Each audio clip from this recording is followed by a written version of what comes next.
Ayan, lumalapit sa'yo. Ah.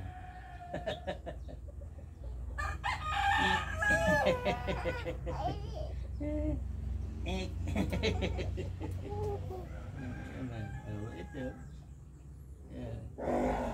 Bait yung chicken mo. Bait na. Bait si chicken. Kain ka ng pansit, mayroon doon. Hindi ka kain ng pansit? Chicken mo eh.